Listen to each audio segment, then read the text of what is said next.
my name is Clarke. I'm the head coach of the women's basketball team at Ryerson University.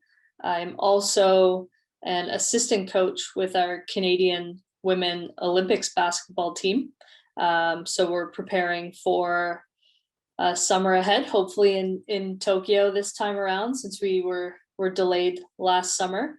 I've been in coaching essentially since I graduated from university. I grew up playing basketball and I grew up playing a variety of sports. I was really fortunate to be able to experiment and have a lot of great experiences in a lot of sports, but basketball was my love as an athlete, and I played throughout university at Bishop's University. And as soon as I graduated from there, I stepped into coaching, and I had started to dabble a little bit in coaching while I was still playing as a university student, and wasn't sure upon graduation what I was going to do next. And a coaching opportunity as an assistant coach with Dalhousie University popped up. So I concurrently did my MBA at the same time of being an assistant coach with Dal for 2 seasons, and things went from there. So I've been with the national team in a variety of capacities, primarily as a head coach with our age group teams for 9 years, and am now with our Olympic team as an assistant, like I said, and have been coaching in the youth sports environment for 12 or 13 years now as well.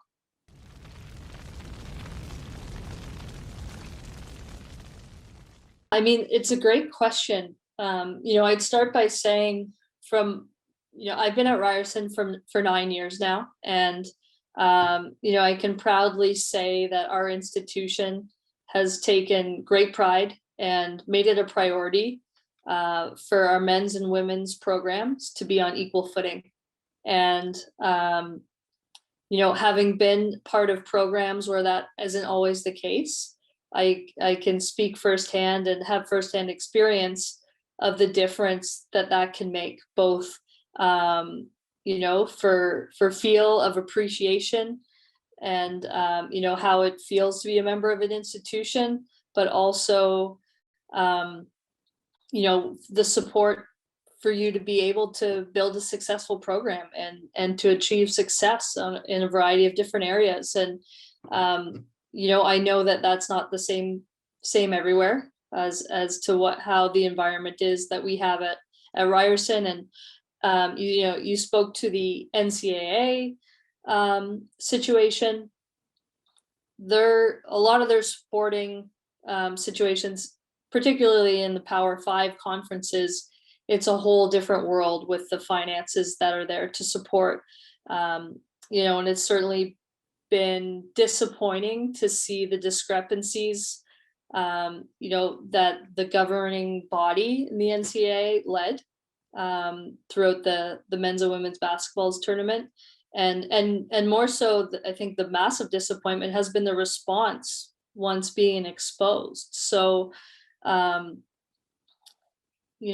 don't know that I'm directly answering the question, but I hope the exposure of the differences is a huge driving factor of change moving forward, and moving forward quickly, not gradually.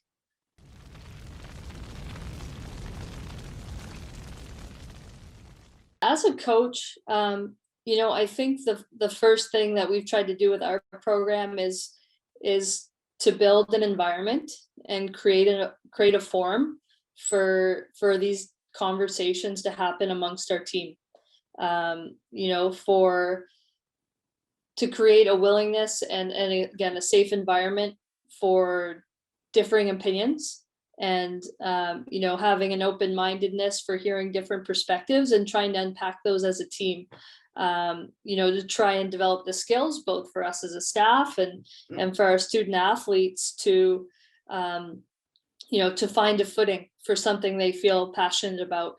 And I do hope from there that we're not afraid to talk about any topic, and certainly in the past year we've had less time on the court and more time in this virtual setting to unpack a lot of things, and and in the last year, there's been a lot of different issues that have really been importantly elevated. So again, just to unpack those and to encourage our athletes to find their passion. I think not every athlete is going to feel the same level of passion for every topic, but to follow that and be willing to use your voice and put yourself out there and support what you believe in.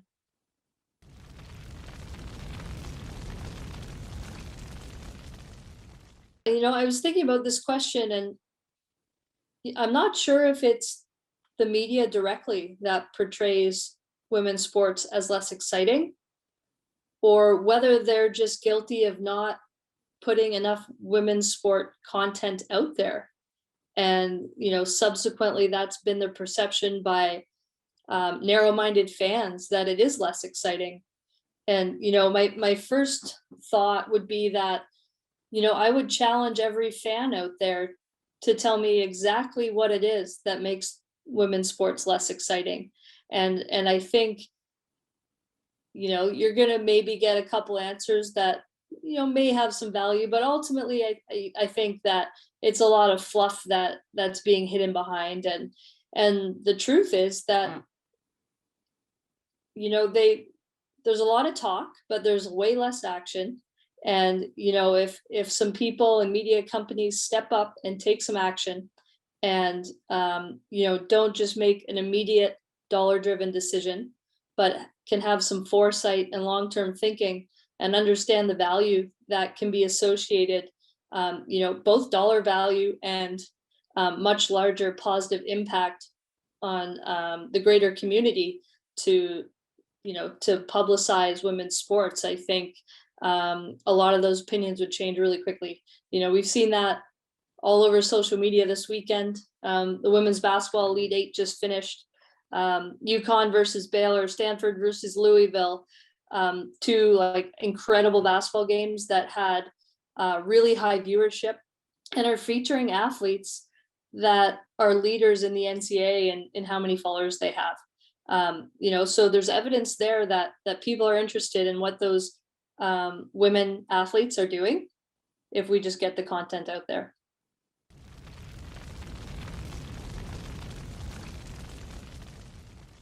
I'm so proud to be a women's basketball coach and have been so fortunate to work with some of the athletes that have been leaders in that movement, the Black Lives Movement, over the past year. And it's just been so inspiring.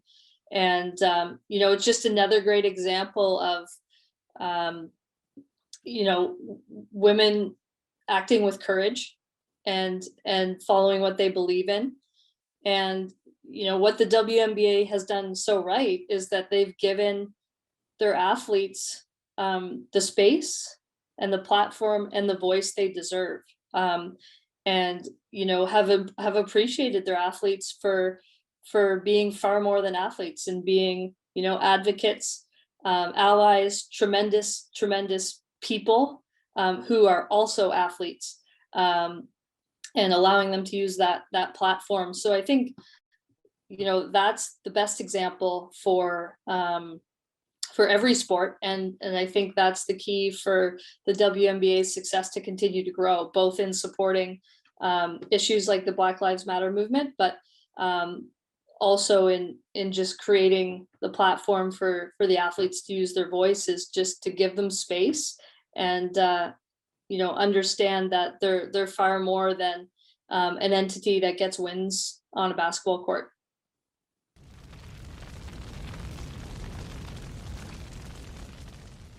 We talked about a couple of the key pieces already, in that they need role models. They need to see what they can be. So getting women's sports on TV, increasing the social media access and coverage, like all of those things will be huge. But beyond that, I think to continue to educate young women and girls what opportunities are there to stay involved in sport. There's certainly the opportunity to be an athlete, a pro athlete, a pro coach, but there's so many other careers to stay involved in surrounding sport. And I think we can do some education on what those things are. And I think building the skills and confidence for young girls to to pursue what they dream of, to go after what they want to be. I think that is often, in sports, which is so male dominated, that there's a timidness to go and put yourself out there and maybe fail. So again, building those confidence skills, and then ultimately making sports and keeping sports fun at a young age. Not every athlete's going to be a high performance athlete, an Olympian, a professional. Some people do it for the love of the game, the social, and there's so many other great benefits that come from participating in sport that can last a lifetime.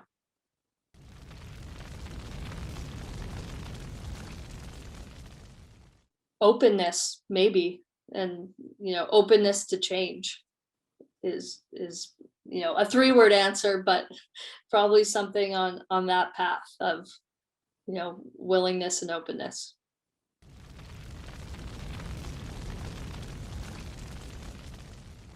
Accountability, diversity, inclusion are also interlinked, and the first step is, I think, to encourage diversity, in that there's unconscious bias that lives inside every human being, and to build some awareness around unconscious bias and how that might drive decisions for hiring or selection or different things like that. I think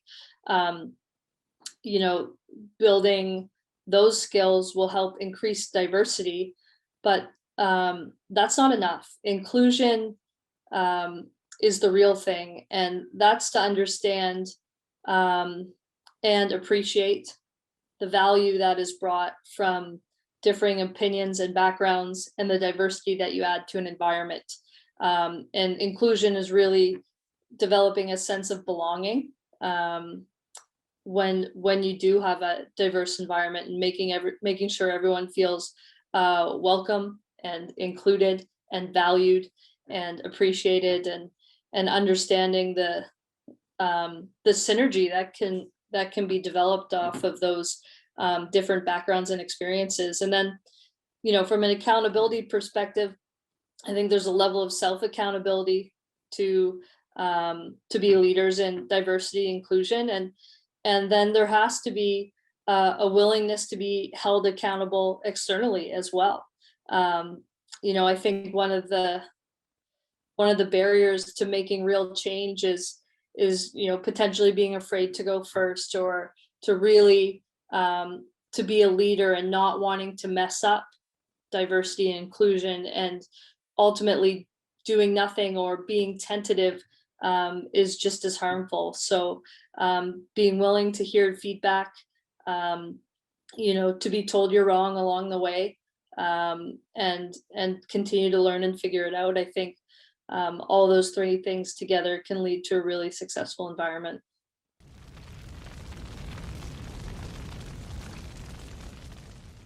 Yeah, well, I think overall we're seeing some really exciting change in women's sport, and I think women's basketball has been a leader in this space, both from the athletes who have been given the space and taken the space to be themselves and lead. And I think we've also seen some leaders on the other side in media and coverage that are starting to pick it up and back those things up. And again, I think it requires some forward thinking and not only money making thinking if we're going to see some real change. And those are the biggest things that really need to continue in order for women's sports to really achieve and be viewed and valued at the level that they should be, because there's just so much benefit from both the individuals and the team and the leagues and success of women's sport as a whole that can be so far reaching beyond sport itself.